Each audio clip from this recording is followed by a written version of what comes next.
राह पर चला तो चल कर गिरा, तो गिर के उठा तो फिर चला और चलता गया। अरे चलना ही तो तेरा काम है, संघर्ष भरी इस राह में जीत ही तेरा विराम है। Hello everybody, welcome back to my channel am with Pooja. और हमारी इस तैयारी के सफ़र में शुरू किया मैंने आज का एक और बेहतरीन दिन। सुबह सुबह का मॉर्निंग रूटीन फिनिश करने के बाद मैंने अपना ब्रेकफास्ट प्रिपेयर किया। और जैसा कि आप सभी को पता है कि सावन का महीना शुरू हो गया है और मैं उम्मीद करती हूँ कि ये महीना हम सभी के जीवन में ढेर सारी पॉजिटिविटी लेके आए, ढेर सारी हैप्पीनेस लेके आए और अपने आप को भी आप सभी जिससे पॉजिटिव एनर्जाइज फील करते हैं तो उससे अपने आप को अटैच रखिए। मैंने भी शिव जी का ध्यान किया, उसके बाद अपना ब्रेकफास्ट किया and starting my first lot. Time हो रहा है 9 बज रहे हैं and Alexa start a timer for 3 hour. 3 hours starting now.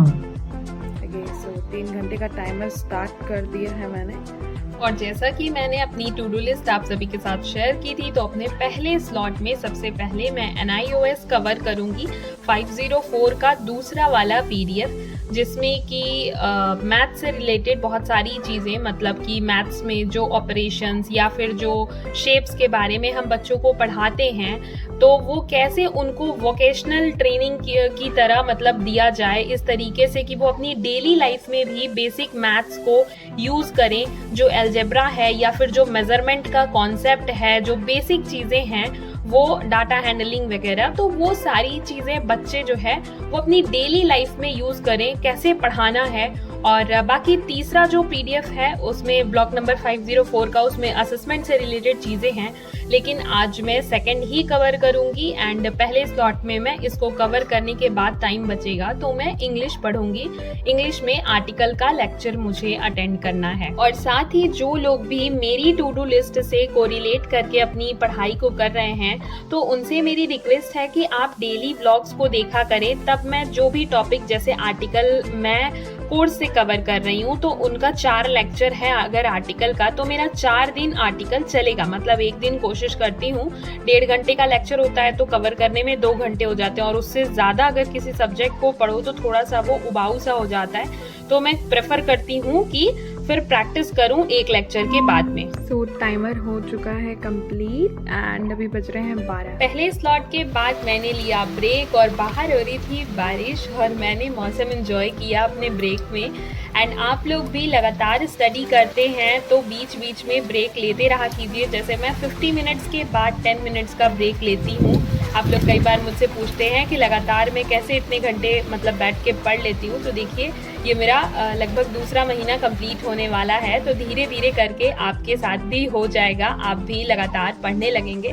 तो मैंने लंच किया और इसके बाद अगेन फिर से शुरू किया अपना सेकंड स्लॉट, जिसमें मुझे पढ़ना था मैथ्स। और लाइट कट चुकी थी तो अभी मेरा साथ इन्वर्टर दे रहा था। मैथ्स में मैंने परसेंटेज वाला टॉपिक स्टार्ट किया है, बीच में शुरू किया था मैंने ये पढ़ना परसेंटेज, बट थोड़ा एक लेक्चर अटेंड किया था और उसके बाद फिर ब्रेक हो गया था, मैं दूसरा टॉपिक स्टार्ट कर दी थी, तो अभी मैं इसको कंटिन्यू करूंगी। मुझे परसेंटेज पूरा कवर करना है। साथ ही मेरे एक सब्सक्राइबर KK जी का क्वेश्चन था कि इंग्लिश में कौन बेस्ट टीचर है, या मैं खान सर के बैच से जो कवर कर रही हूँ तो कौन पढ़ा रहा है। तो खान सर के बैच में जूही मैम पढ़ा रही हैं SSC CGL वाले कोर्स में इंग्लिश।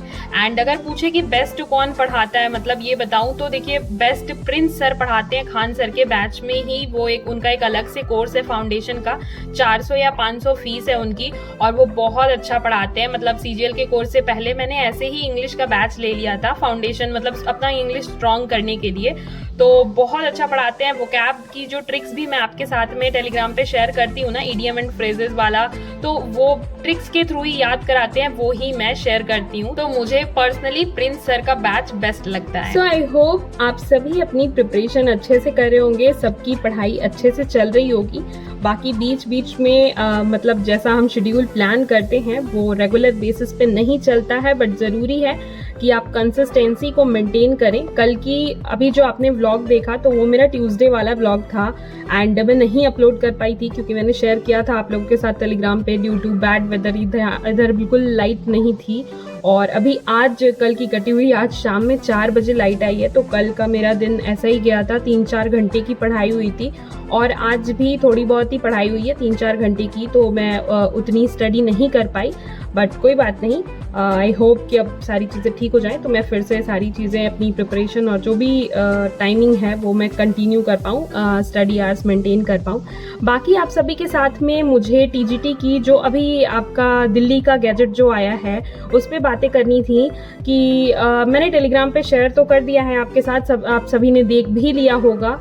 एंड 2 चीज़ें उसमें जो मेन निकल करके आ रही हैं टीजीटी की, एक तो पोस्ट जो उसमें बात की गई है वो लगभग 25,000 के करीब में पोस्ट है, तो उम्मीद है और उनके नोटिफिकेशन और जो लिखा हुआ है उसमें उसके हिसाब से कि बहुत जल्दी ही आपको टीजीटी की वैकेंसीज देखने को मिलेंगी, क्योंकि रूल बुक आने के बाद फिर ये समझ सकते हैं कि शायद उम्मीद लगा सकते हैं कि अब जल्दी ही वैकेंसीज देखने को मिले। तो आपका उस पूरे जो भी आपका उसमें गैजेट है उसमें मेन जो चीज़ें मुझे दिखी वो ये कि एक तो एज को लेकर के फैक्टर था जो कि शायद कहीं अच्छा नहीं लगा, मतलब एस्पिरेंट्स को, एंड मुझे भी नहीं लगा क्योंकि बहुत सारे ऐसे लोग हैं जिनका एज जो है वो बॉर्डर पे होंगे एंड टीजीटी में एटलीस्ट 32 इयर्स जो एज मैक्सिमम एज होनी चाहिए थी, लेकिन उन्हें 30 ही दे रखी है। और बाकी कब से है, किस डेट से वैलिड है, जो लोग बॉर्डर पे हैं वो लोग काफ़ी मुझसे कमेंट में पूछते हैं। तो अब जो नेक्स्ट एडवर्टाइजमेंट आएगी, जो वैकेंसी की एडवर्टाइजमेंट आएगी, उसमें वो डेट मेंशन करेंगे कि वो 1/1/2023 देख रहे हैं या फिर कब से वैकेंसी आने के बाद आपका 30 मतलब उससे पहले होना चाहिए, या क्या चीज़ें हैं वो आपकी आने से एडवर्टाइजमेंट आने के बाद ही क्लियर होंगी। बाकी अभी उन्होंने एक मैक्सिमम एज जो है वो 30 दे रखा है। जो SC ST या अदर जो कास्ट हैं उनकी अपनी एज रिलैक्सेशन जो होती है उसके बारे में है कि वो उनकी एज रिलैक्सेशन मिलेगी, बट नॉर्मली जो है जनरल कैटेगरी का 30 जो है मैक्सिमम एज लिमिट दे रखा है। तो ये थोड़ा सा मतलब 32 होना चाहिए था, और या फिर कोविड की वजह से भी जो हुआ तो उसके बाद एज रिलैक्सेशन उन्हें थोड़ा बहुत देना चाहिए था। इसके अलावा कुछ लोग पूछ रहे थे ग्रेजुएशन में, तो ग्रेजुएशन में उन्होंने 50% मार्क्स जो है वो एटलीस्ट होने चाहिए आपके, एंड सब्जेक्ट कॉम्बिनेशन की जो चीज़ है तो सब्जेक्ट कॉम्बिनेशन वाला मैटर जो है थोड़ा सा उन्होंने ईजी किया है। जो हर बार बहुत ज़्यादा मतलब वो रहता था कि ये कॉम्बिनेशन होना चाहिए, इतने साल पढ़े होने चाहिए, या फिर कौन सा आपका सब्जेक्ट होना चाहिए। तो आप किसी भी एक सब्जेक्ट से, जैसे आपने नेचुरल साइंस अगर आज से आप अप्लाई कर रहे हैं तो आप किसी भी बायोलॉजी, केमिस्ट्री, जो भी मतलब फिजिक्स, कोई भी ऐसा बाउंडेशन नहीं है, उसमें सारी चीज़ें दी हुई हैं।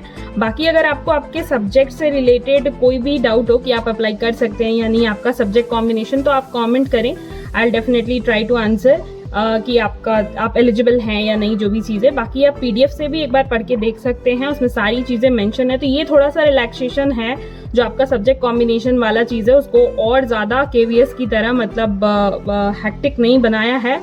और बाकी इसके अलावा ज्योति जी का एक कमेंट था कि मैम DSSB का जो मेरा स्ट्रैटेजी है वो सारी चीज़ें शेयर करने के लिए। तो देखिए आज तो अभी मैं, क्योंकि वीडियो बहुत लंबी हो जाएगी, तो मैं कल के ब्लॉग में डेफिनेटली मैं DSSB की अपनी पूरी स्ट्रैटेजी शेयर कर दूंगी आपके साथ में। वैसे मैंने सोचा था कि आज ही करूंगी, लेकिन ये गैजेट आ गया तो इस पर मुझे डिस्कशन करना था आप सभी के साथ में। So please don't be demotivate, मतलब मत होइए, डोंट गेट डिमोटिवेटेड। अभी सब थोड़ी सी उम्मीद जाग गई होगी कि हाँ जल्दी ही हमें वैकेंसीज देखने को मिलेंगी DSSB की तरफ से, तो अपनी प्रिपरेशन को कंटिन्यू कीजिए। एंड BPSC से रिलेटेड एक डाउट था कि मैम हम जनरल कैंडिडेट, मतलब अदर स्टेट वाले जो हैं वो, देखिए सीट्स को लेकर के अगर कंफ्यूजन है तो हम जो है जनरल सीट पे ही हमारी फाइट होगी, जो भी अदर स्टेट वाले हैं, राइट। तो कितनी सीटें हैं ये लेकर के क्वेश्चंस आ रहे थे, तो अलग से कोई इस तरीके का रिजर्वेशन नहीं है फीमेल्स को भी, वो आपका अदर स्टेट में है आप, तो आप जनरल सीट पे ही फाइट करेंगी।